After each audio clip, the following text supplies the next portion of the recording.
Hey everybody, welcome back to another episode of One Mic where I watch shit so you don't have to. Today I'm back to talk about the latest episode of The Expanse, Season 5, Episode 8, entitled Hard Vacuum.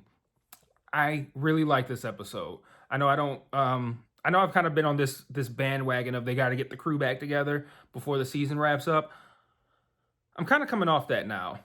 I'm starting to think that they might not get the crew back together at all this season, and that this Marco storyline isn't going to play out this season at all. I thought it was. I thought we'd figure out like what's going to happen with Marco.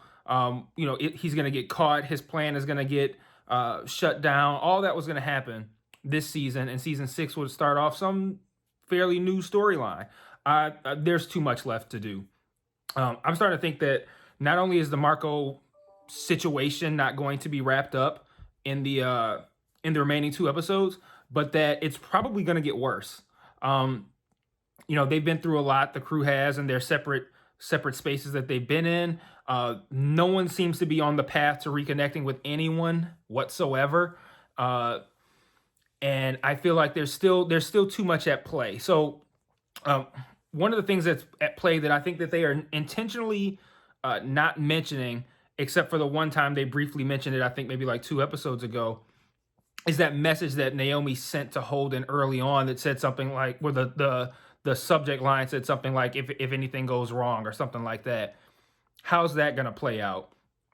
Marco, there's still a whole aspect to Marco's plan that we don't even know yet. Like, we know it's not done. His crew member that I absolutely despise, it's with drummer right now, Carol, I believe. Yeah, Carol can't. Oh my God, I can't stand her. What an obnoxious face this woman has. Like, she always has this smug, like, confident look. Like, oh God, she is obnoxious, and her voice. Like, I can't stand everything about this woman. Plus, she looks like someone I don't like. So, anyway, she alluded to this too. She said something like, tells was it drummer or the other cat? I think her name's Osaka. One of them that it was drummer. When after drummer gets the message that, the fake message from Naomi that says she needs help or whatever. After she gets that, Carol tells her that Naomi is dead, and that there's another part of the Marco's plan that she's not privy to. So there's still more Marco's plan that needs to be exposed. So I'm starting to think that this is not gonna. Not only is the crew not going to get together, but we're going to see some losses in these last 2 episodes. And season 6 is going to be the crew back together to go after Marco. That's kind of what I'm thinking. But anyway, back to the beginning. I love this episode. And I think what I liked about it the most is that I've made a lot of comparisons between The Expanse and Game of Thrones, whether I've made them on this channel or whether I've made them, in passing with people who I've talked to the show about. A lot's been said calling this show kind of like a space Game of Thrones. What I liked about this episode was that it gave me like space Breaking Bad. So like if you guys are familiar with Breaking Bad or Better Call Saul, one of the things that Vince Gilligan, the showrunner, does a lot is they'll have one of the characters, named Mike Ehrmantraut, and they've done this in with many different characters as well. But when they do it with Mike is when it's the best. You see him kind of like doing something very intricate, very detailed. You don't know what it's for, and it's just like a long ass montage. And you would think it'd be something that'd be like really boring, but it's always interesting to see what he's doing. And then once it's done, or maybe not even once it's done, but later in the episode, you find out what it was he was doing and why. They pulled a Breaking Bad on this with Naomi that was super cool. Like, I liked so we see Naomi gets onto her ship, Chetsamoka, I believe, or something like that. She gets into the ship. She's alive, barely, in a great deal of pain, probably from the changes in pressure from being outside to being now inside, and she's struggling, and we see that the whole ship is basically outfitted for destruction. Like, there's tamper-proof things on all anything that Naomi might want to use. She mentions also that there's like a proximity detonator or something that presumably if someone gets too close to the ship within a certain proximity, the ship blows and takes out the ship and whoever comes near it. And presumably that plan is to get James to come over to the ship to rescue Naomi, and then they take out the ship and thus take out James and probably the Rocinante as well. So she realizes she's on a ship that's essentially 1, a bomb, and 2, a homing beacon for Holden and possibly Alex, Amos. She probably doesn't even know where any of them are, but for all she knows, maybe they're together again, whatever, right? But she knows they could be trying to find her. She knows that this thing is fitted to blow up, and she knows that there is a message going out from her suit on that ship saying, basically, come help me. So there's like nothing she can do. And we see her try several things. She tries to send out an alternate message, and each time it's like a miniature version of the main time. So like, we see her fiddling around with the wires and the helmet. We see her trying to make like a microphone almost to kind of to transmit her own message. And then ultimately we know that fails because Alex and Bobby get the dummy message. Drummer gets the dummy message. So we know that ultimately that message doesn't go out. And we're like, man, what's going to happen? We see her all kinds of different things she's trying to do. We see her trying to lift up like this floor grating to get a part to help pry open the helmet. Like all these kinds of things, like these little steps that she needs to take. Like, oh, okay, I need to get into this helmet. I can't pull it off with my fucked up hands.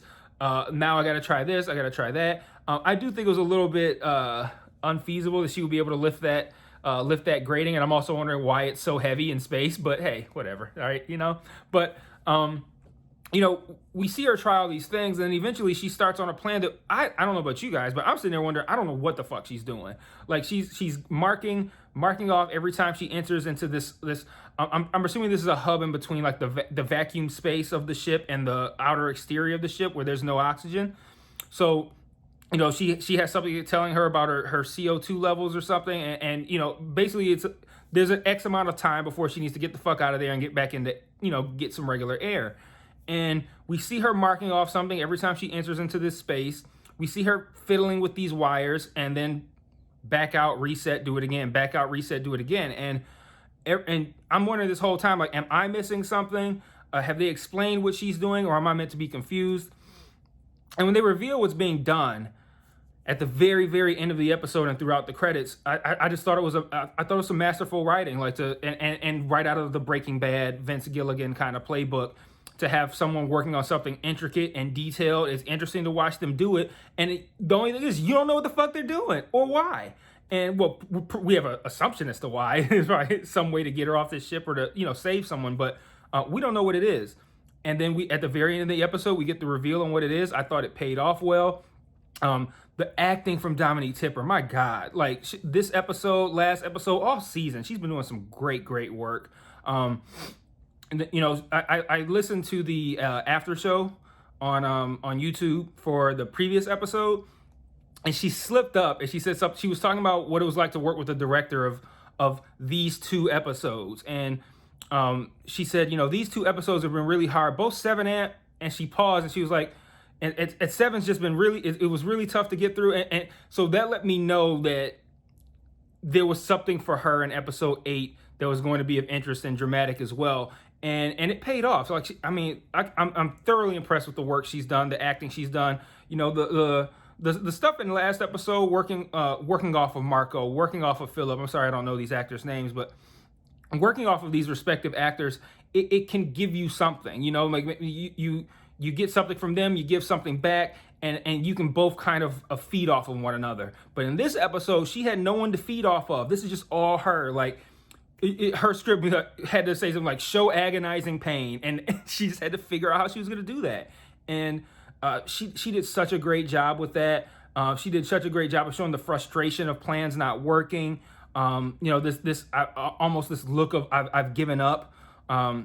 Such great work from Dominique Tipper on this episode, and the previous episode, and the season as a whole. So, really great stuff there. I'm relegated to the fact I've accepted the fact that what I was saying should happen, which is the crew getting back together and taking down Marco with 2, 3, 4 episodes left of the season. That was working under the assumption that I felt like this plot line was going to wrap up this season, and now I don't believe it will. I'm kind of now resigned to believing that they're not going to get together. Somebody's going to die. I don't know how they pull off Amos and Bobby going to Naomi's ship with, I'm sorry, did I say Amos? Alex and Bobby. And did I ask you guys, like you guys can respond to me in real time? Alex and Bobby Going after Naomi, that's obviously got death potential written all over it. Then we also have the fact that we know that Alex's character is being written off of the show. We also have the fact that Holden's now involved in this too. So like all of these groups are coming together and in a situation where I feel like somebody is likely to be saved and someone is likely to die. We have Amos. He's still on Earth in Baltimore now, working with his the least intimidating tough guy I've ever seen in television or movie history. This Eric guy, man, like I can't. He looks like a fucking like librarian or some shit. Like you're gonna convince me that this fucking physicist is a tough guy? Like it. He doesn't have an intimidating voice. He doesn't have an intimidating look. Like he looks like Sheldon Cooper but well dressed. Like I don't get the casting here. Like I do not believe this guy is a tough guy at all. And I mean, obviously he is within the context of the show, but my God, like such shit casting with this guy. Like not intimidating whatsoever. I actually feel the same way about Marco. Like this is not an intimidating actor at all. Like he's supposed to be this gigantic, huge, colossal badass, and this guy is not a. He doesn't give me tough guy vibes at all. So we know what we don't know. We assume based upon what Holden and Bull and Monica assumed that the proto-molecule might be gone. And my thought after that would be, if the proto-molecule is gone, how does Marco intend on paying Mars for the warships that he has? Which presumably that was what he was acquiring the proto-molecule for. So interesting thing there. I don't really know where they're going with that. I can't even really presume. The only thing I can obviously presume is that there's going to be some alternate form of payment. Will that alternate form of payment be, I don't know, the head of James Holden? I don't know. But is that something that Mars wants? I don't know that either. But I think more than likely the proto-molecule is not going anyway. It's probably just somewhere else, and they somehow have managed to figure out a way to get it out of there. It's very clear that Marco is 18 steps ahead of everyone else, because every time it looks like they've gotten over one hurdle, a new one presents itself, and the new one doesn't present itself in response to them overcoming the hurdle. The new one presents itself once they've overcome that hurdle, and it shows itself to have been a hurdle that was placed a long time prior. Like, for instance, the ship that when Naomi gets in her ship, the fact that it's got the proximity detonator and all of these things, these sensors, these tamper sensors to stop it from fucking with it. I don't even think that was necessarily for Naomi, because how would they know that she would get back on the ship? But it just shows a level of foresight, to where it's like foresight from both the characters in universe and the writers to potentially look at it like, okay, let's make sure this ship is outfitted in case anyone tries to come near it, or in case someone ends up getting on it. And that's one of those things where like it plays out well, or it works out well when you get Naomi on there for plot purposes. I feel like you don't need both things. If you have a proximity detonator, then you don't necessarily need all the tamper shit on the inside, because how's anybody going to get on there to tamper with it if it's got a proximity detonator? But at this point, the show has done such a good job of explaining potential holes where you might think like, that doesn't really make sense. And then they explain it. So now I kind of feel like, that doesn't quite make sense. But even if they don't explain it, I still kind of feel like I'm willing to give that little bit of leeway, because the show does a great job with tying up loose ends and making connections that lesser shows might leave, or might let us just kind of like roll with. Like, that's just the way this is. So great stuff there. I want to see if I had anything else I want to touch on from the non-Naomi stuff. And so we got Alex and Bobby getting the fake message. Drummer gets it. Drummer's told that she's dead. So yeah, no, that's everything that I really wanted to cover here. Again, I thought this was a great episode. The pacing, I'm no longer feeling like, this needs to happen, or this should happen. I'm kind of feeling like, okay, we are going to be at this pace. I do wonder how hardcore fans are going to take the way this season has been structured. This season's different than any of the other seasons. It's much more grounded, both literally and figuratively. And I don't know. I'm wondering if people are like jonesing for more of like sci-fi and proto-molecules and spaceship battles and all that kind of shit. Like, or if people are cool with like these real emotional character moments and character development. Like, we've learned a lot about Amos. Amos has grown, changed, learned throughout his journey. Alex and Bobby have been kind of just thrown to the side. Not too much going on there. But and then the work they've done with Naomi has been magnificent.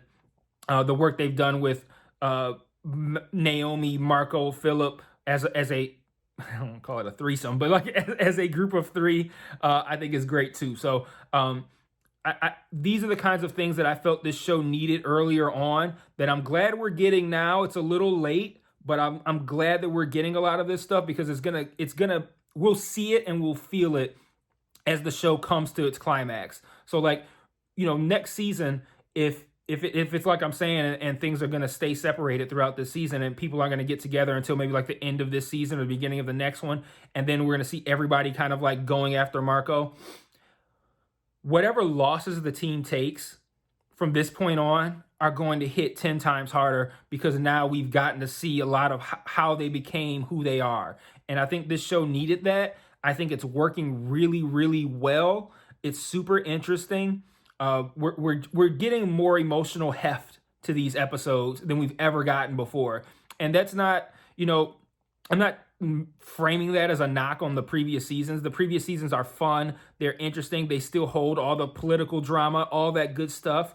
But I think the added aspect of all of this emotional weight has made this season stand out a little bit to me. And then I think it's going to make the next season and the end of this season hit 10 times harder than it would have had they not. You can't not do it because it's canon, like it's in the books, but like you can't. They could have rushed this. Like they could have made this like maybe like a half season arc where like the team is separate. We see a little bit and we get a little bit, but like these entire episodes that give like Dominique the chance to like really show her skills, that give Wes the chance to like really do his thing, like giving these characters these moments to like really show what they can do and really build these characters up for us is gonna make the rest of the show's run hit so much harder. So I hope you guys are liking it. I'm liking it. Really interesting shit going on. I'm really excited to see how we finish this season out with these last 2 episodes. So I'll be back next week for the penultimate episode of season 5, episode 9, and then the following week for the season finale. Remember, rate, comment, share, subscribe, and I'll see you guys next week. Peace.